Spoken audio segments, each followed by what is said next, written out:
الحمد لله رب العالمين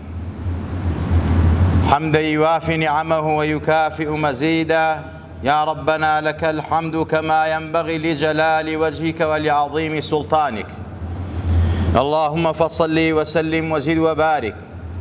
على منبع الأنوار سيدنا محمد الحبيب المختار وآله الأبرار وصحابة الأخيار، صلاة تحفظنا بها من شر الأشرار وكيد الفجار ومن فتن الليل والنهار. إيمان داران سلامي خواهي قورتان لسر بيه للروح جمعي مباركين باسي جمعيشا قوري جمعة وبيروسي جمعة واجبات الشرط جمعة سنة بيويسات الروح جمعة بمسلمان إيمان داران. روح جمعة يك لو روح بيروزاني حفتە و مانگ و ساڵ کە خوای تەبارەک وتەعالا سوێندی پێ خواردووە و شاهیدی و مەشهود. ولەما زانایان ئەفەرموون مەشهود ڕۆژی قیامەتە و شاهید ڕۆژی جومعەیە. ڕۆژی جومعە ئەو ڕۆژە مبارەک و پیرۆزەیە کە پێغەمبەری ئیسلام سەڵات و سەلامی لەسەر بێ لە چەندین فەرموودەی سەحیحی خۆیان ئاماژە بە گەورەی ئەو ڕۆژە و پیرۆزی ئەو ڕۆژەیەکە. ئەم ڕۆژە ئەوەندە گەورە و مبارەکە خوای تەبارەک وتەعالا نوێژەکەی فەرز کردووە لەسەر مسلمانان بە نەسی قورئان. هەر مسلمانێک ئومەتی پێغەمبەری خوا صلی الله علیه وسلم ئەگەر جومعە نەکاو بە واجبی نەزانێت لە دین دەرەچێت. خوای تەبارەک وتەعالا لە قورئانە فەرمێت: يا أيها الذين آمنوا إذا نودي للصلاة من يوم الجمعة فاسعوا إلى ذكر الله وذروا البيع ذلكم خير لكم إن كنتم تعلمون فإذا قضيت الصلاة فانتشروا في الأرض وابتغوا من فضل الله واذكروا الله كثيرا لعلكم تفلحون. لسورة جمعة خواهي تبارك وتعالى فرمي إيمان داران وباور داران كاتكوا بانجي جمعة ليدرا وبانكران بونيوجي جمعة فاسعوا إلى ذكر الله بڕۆن بەدەم نوێژەکەتان و ذکر پەروەردگار و یادی پەروەردگارەوە. ئەوە باشترە بۆتان لە کار و کاسبی دنیا و تیجارەتان. بۆیە عولەما و زانایان فەرموویانە کە بانگی جومعەیدا تیجارەت و بازرگانی حرامە، گوناهە تاوانە، ئەبێ دوکانەکان بازاڕەکان دوکانەکانیان داخەن، هەر معاملەیە بکەن حرامە تا جومعەکە تەواو بێت. ئەم ئایەتە لە کاتێکە هاتە خوارەوە پێغەمبەری خوا صلی الله علیه وسلم لەسەر مینبەر وتاری ئەدا و جومعەیانە کرد. لەو کاتە کۆمەڵێ بازرگانانی دەرۆی وڵات بەرەو مەدینە هاتن و داخلی شاری مەدینە بوون. لەو کاتە کە تیجار و کاروانی تیجار گەڕاوە خەڵکی جومعەکەی پێغەمبەری خوا پێغەمبەریان بەجێهێشت تەقریبا 12 نەفەرێک مایەوە هەموویان چوون بەدەم بازرگانێکەوە. ئەم ئایەتە دابەزێ خوارەوە کە خوای تەبارەک وتەعالا بە موسڵمانان ئەفەرمێ کاتێک کە جومعە بوو بازرگانی حرامە. ئیتر لە دوایەوە ئەسحابی پێغەمبەری خوا جومعە و پێغەمبەریان بەجێ نەهێشت لە کاتی نوێژی جومعە. بۆیە عولەما فەرموون تیجارەت و بازرگانی حرامە. ئەمە گەورەی جومعەیە. خوای تەبارەک وتەعالا نوێژەکەی واجب کردووە لەسەر مسلمانان، بەڵام دوای نوێژی جومعە فإذا قضيت الصلاة فانتشروا في الأرض. لە دوای نوێژی جومعە بڵاو ببنەوە بەسەر ئەرزە، بە دوای کار و کاسبی خۆتانە بگەڕێن، کار و کاسبی خۆتان بکەن، داوای فەزڵ و گەورەی پەروەردگار بکەن، ڕەحمەتی پەروەردگار بکەن، ذکری خوا بکەن، تەمجیدی خوا بکەن. ڕجاوایە خوا سەرتان خاو ڕەحمتان پێ بکە و عاقیبەتان بەخێر بگێڕێ. پێغەمبەری خوا فەرمێ صلی الله عليه وسلم: إن من أفضل أيامكم يوم الجمعة فيه خلق آدم وفيه قبض وفيه النفخة وفيه الصعقة فأكثروا علي من الصلاة فيه فإن صلاتكم معروضة علي. قالوا يا رسول الله وكيف تعرض صلاتنا عليك وقد أرميت؟ يقولون بليت. فقال إن الله عز وجل حرم على الأرض أجساد الأنبياء. پێغەمبەری خوا فەرمین لە گەورەترین ڕۆژەکانی هەفتە و مانگ و ساڵی ئێوە ڕۆژی جومعەیە، بۆیە سەید الئەیامە، شەوەکانی سەید اللەیالە، یەکێکە لەو کات و ساتانەی کە دوعاتیایە گیرایە مستجابة يجيك لو كادو ساتاني كخواي تبارك وتعالى نفحات الرحمات إخواب بليشاء وباري وسردلو دروني مسلمان وإيمان داران پێغەمبەر من بۆی ڕۆژە پیرۆزە چونکە ئادەمی تیا دروست کراوە و هەر لەو ڕۆژە ئادەم گیانی دەرکراوە و پێغەمبەری خوا فەرمی ئەو ڕۆژی جومعە ڕۆژی نەفخی سوورە لە جومعە قیامەت هەڵەسێ و خوا ئەمرەکە بە ئیسرافیل فووکە بە نەفخی سوورە و هەروەها پێغەمبەری خوا فەرمی صلی الله عليه وسلم حەشر و نەشرش لە جومعایە بۆیە ڕۆژی جومعە ئەو ڕۆژە پیرۆزەیە ئێوە من لە یاد نەکەن با لە یادتان نەکەم زۆر سڵاواتم لەسەر لێ بدەن چونکە سڵاواتەکانی ئێوە ئاگا بە من گوێم لێیەتی منیش دوعای بەخێرتان بۆ ئەەکەم پێغەمبەرە فەرمی صلی الله عليه وسلم ئەسحاب گیان یا رەسوول الله جا چۆن سڵاواتی ئێمە ئاگا بە تۆ لە کاتێکا تۆ ڕزیوی لە گۆڕا ئەسحاب تازە مسلمان بوون نەیانزانی جاه و مەقامی پێغەمبەری خوا صلی الله عليه وسلم پێغەمبەر فێری کردن فەرمی نا قەت وابیر نەکەنەوە ئێمەی پێغەمبەران خوا ئەوەندە حورمەتمان لێ ناگرێت جەستەمان بڕزێنێ و ئاگامان لێ نەبێ پێغەمبەری خوا فەرمی خوا حرامی کردووە لەسەر ئەرز خواردنی جەستەی ئەنبیا نابێ ئەرز جەستەی ئەنبیا بخوات ئەمە پێغەمبەری خوا تێگەیاندن تر ئەسحاب لە دوای ئەوە جاه و مەقامی پێغەمبەریان زیاتر بۆ دەرکەوت گەورەی ڕۆژی جومعە پێغەمبەری خوا فەرمی صلی الله عليه وسلم ڕۆژی جومعە و ڕۆژە گەورەیە کە خوا نوێژەکەی و عیبادەکەی فەرز کرد لەسەر میلەتانی تریش وەکو یەهود و نەسارا بەڵام یەهود و نەسارا پەیمانەکەیان شکاند و نەیان بردە سەر بەڵام ئێمە نحن الآخرون السابقون يوم القيامة بيد أنهم أوتوا الكتاب من قبلنا ثم هذا يومهم الذي فرض عليهم فاختلفوا فيه فهدانا الله فالناس لنا فيه تبع اليهود غدا والنصارى بعد غد پێغەمبەری خوا فەرمی صلی الله عليه وسلم ڕۆژی جومعە ڕۆژی هیدایەتە و ڕۆژی واجببوونی عیبادەتی پەروەردگارە لەسەر میلەتانی تریش بەڵام میلەتانی تر وەکو یەهود و گاور و جوولەکە وازیان لێنا پشتیان تێکرد شەمە و یەکشەمەیان هەڵبژار پشتیان کردە فەرمانەکەی خوا بەڵام خوا هیدایەتی ئێمەیدا بۆیە ئێمە لە ڕۆژی قیامەتە بەڵێ ئاخر ئومەتین بەڵام ئەوەڵ ئومەتێکین خوا محاسبمان لەگەڵاکە ئەمان خاتە بەهەشت فەزلی خۆی بارێنە بەسەرمانە لەگەڵ ئەوەیشا پێش ئێمە چەندین ئومەتاتوە بەڵام پشتیان کردە فەرمانەکانی خوا لەو فەرمانانی خوا ڕۆژی جومعەیە ئیختلاف و ناکۆکیان تێکەوت بۆیە ئێوەی مسلمان و ئێمەی مسلمان نابێ اختلافمان لە جومعە هەبێ و چەند حەدیثی تریش کە پێغەمبەری خوا لە فەرمایشترا فەرمێت أضل الله عن الجمعة من كان قبلنا فكان لليهود يوم السبت وكان للنصارى يوم الأحد فجاء الله بنا فهدانا الله اليوم الجمعة إلى آخر الحديث پێغەمبەری خوا فەرمێت خوای تبارك وتعالى جمعی فەرز کرد لەسەر ئومەتانی تریش بەڵام یەهود گومڕابوون شەمەیان هەڵبژار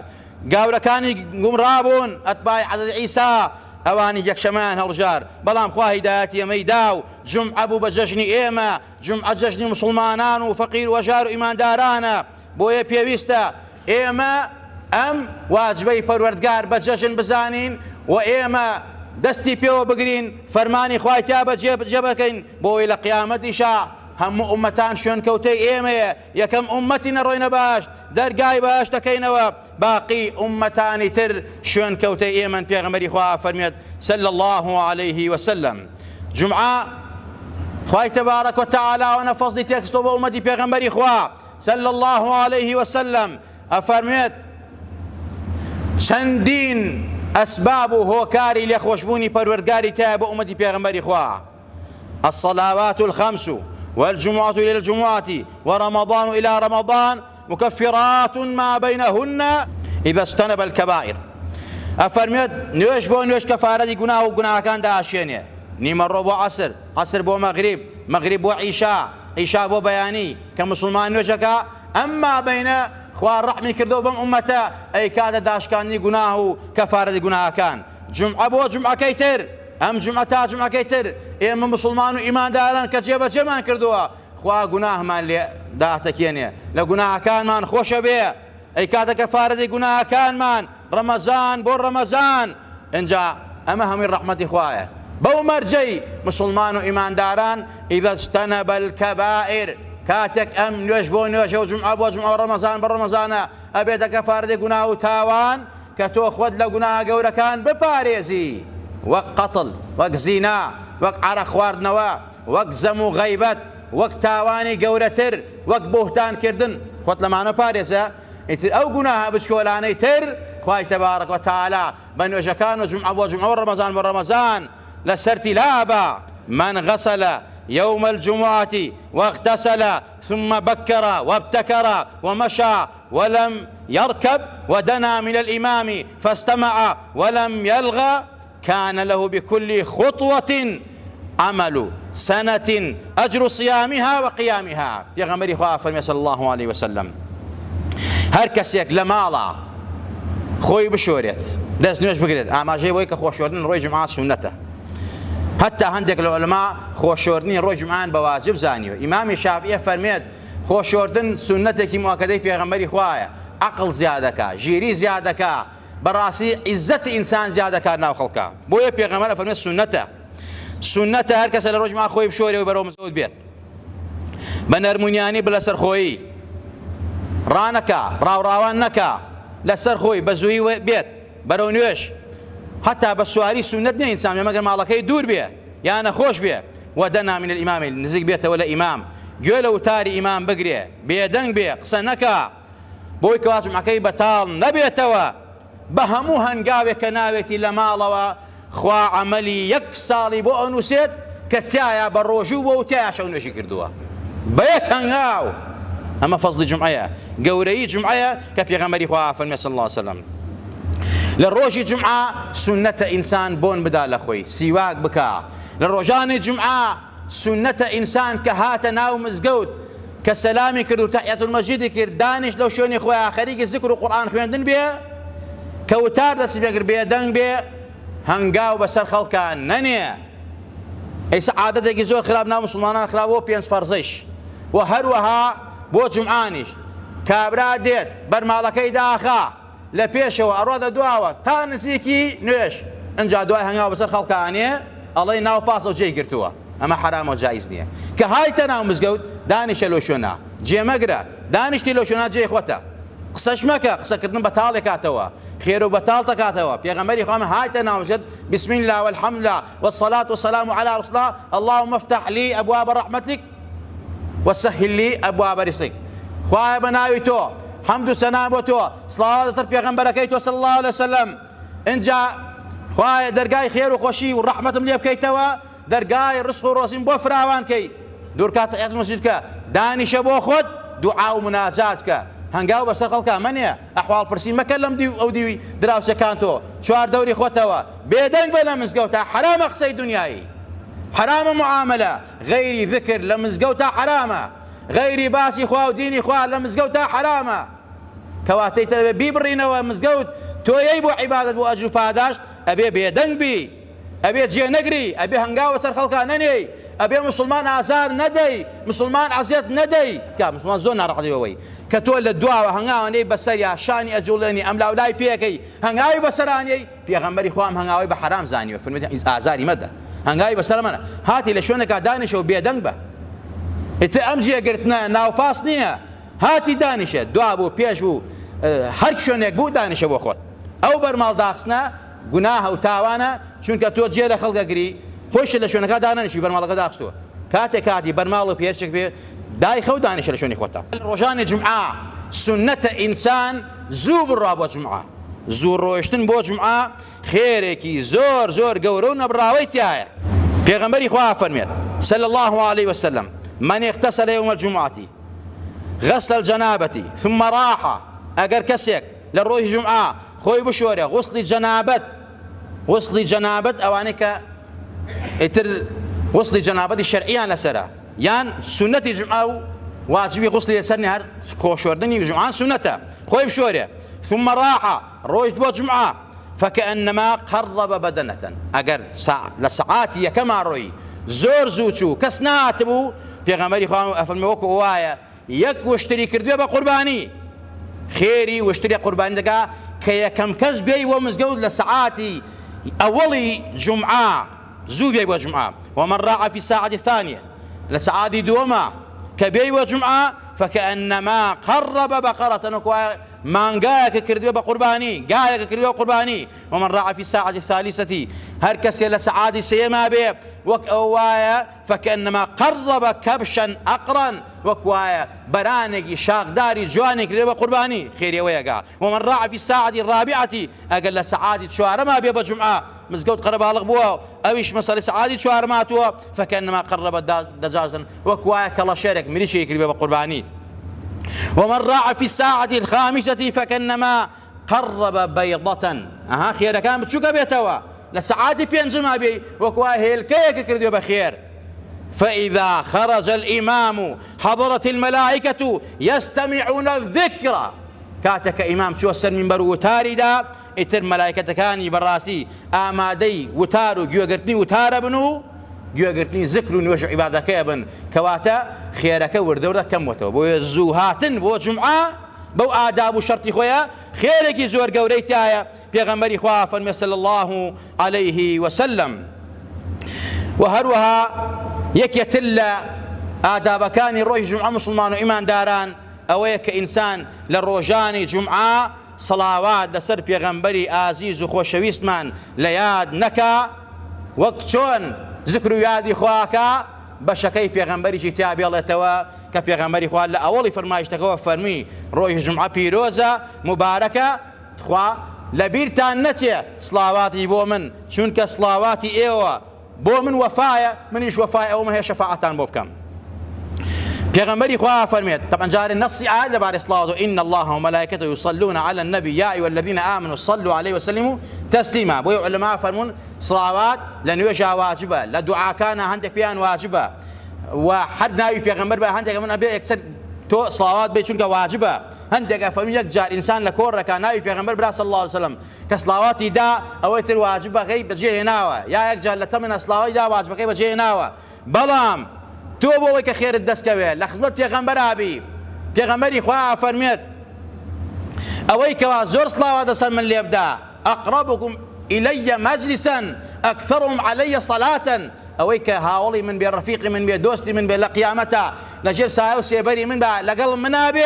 أوانا زور ترين صلاة دسر من اللي يدن بتايبت لشو روجاني جمعي مباركة كبيغمبر خوم جمليتي دعاء خيرتان بوكم بويا بيغمبري خواه لفرمايش دقية كما وثمان أفرميت فأكثروا علي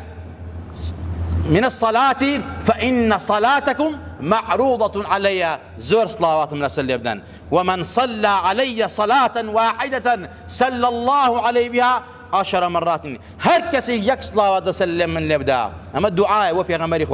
خوا أو ندار ريس لمن أجري لجاتي أو صلاة تودات لسرمن اللهم صل على سيدنا محمد وعلى آله وصحبه وسلم. خوا دجار صلاة سرتو لي أدا يكبدا أمش رحمتي پروردگارا همتي پیغمبر كمانا صلى الله عليه وسلم. وهروها للروجاني جمعة عزيزان وخوشويستان ساعاتك تيادايا ألو ساعاتا دعاء جيرايا لشوروي جمعة أو بجد 4 ساعات أكثر علماء فرمون أو لدعاء نوجي عصرا أو ساعاتي تيايا دعاء تيا مستجابة وقبولة بويا فراموشي مكان بيغمبري خواه فرمي صلى الله عليه وسلم فيه ساعة لا يوافقها عبد مسلم وهو قائم يصلي يسأل الله تعالى شيئا إلا أعطاه إياه. أفرميت هيج كسيك نية لو ساعاتا كدعاء بك داوا بك الأخوة موافق يو ساعاتا إلا أخوة قبولك داوا نزاكي بيشكشكا وبي إدا بويا الروي جمعة أو ساعاتي جيتايا وقت شون لما نجر رمضان قدر هي لشيء جمعة أو ساعته دعاء يا جيرايا منو توي مسلمان أبي آقامان لو دقوا ساعاتنا به بتايبة جمعة دانين فراقي تايبتي به بو عبادة بو تقوى بو نزاع بو بارانوا بو مناجات بقوم يدي خوار الرحمن بيبكا خوار لمن خوش بعاقبة من بخير بجير عزيزان خوش بيستان. روجان جمعة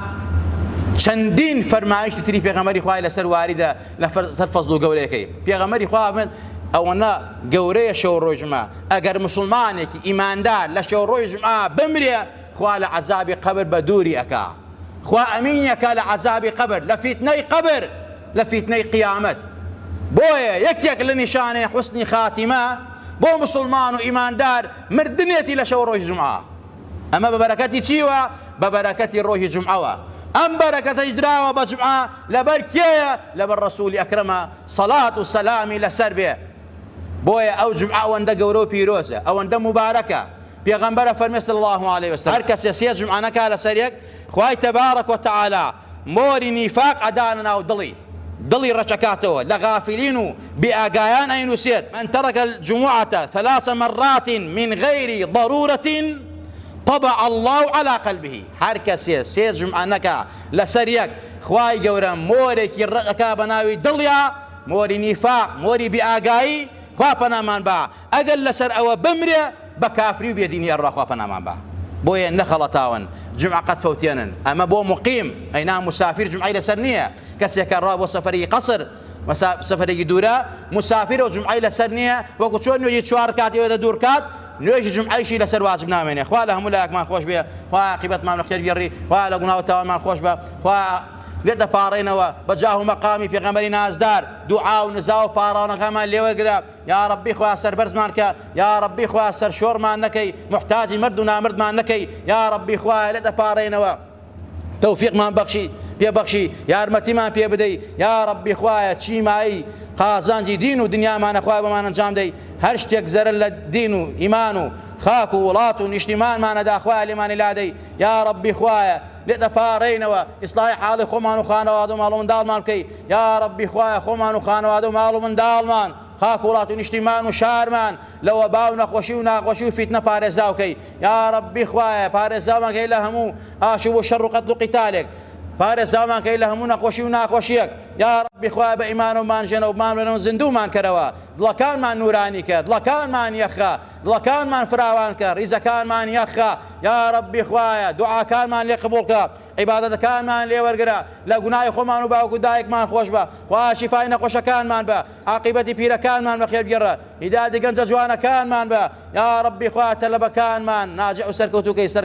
مەحفوظیان کەی، بە ئاواتی خۆیانیان بگەێنی، یا ڕەبی خوایە لێتە پاڕێنەوە لە کابە و نەخۆشی و ناڕەحەتی پارێزاومان کەی، یا ڕەبی خوایە بە ئیمان و بمانژێنە بمانوێنە زیندومان کەرەوە، لە ڕۆژی قیامەت شا لەژێر بەیداق و پەرچەمی لا ئیلاهە ئیلا الله ومحمد رسول الله عشرمان کە، یا ڕەبی خوایە پێغەمبەری نازدار بانگمان بکە و دەرمان نەکە، لە دەفتەری تایبەتی خۆیان تۆمارمان بکە، ئەو دەفتەرەی ناوی ئەوانەی تا تۆمارە کە سڵاواتی لەسەر لێدەن، خوایە خۆمان و باوکو دایکمان لای پێغەمبەر تۆمارکەی، ئەو پێغەمبەرە نازدارە سەڵات و سەلامی لەسەر بێ، تکا و شەفاعەتمان بۆ بکە،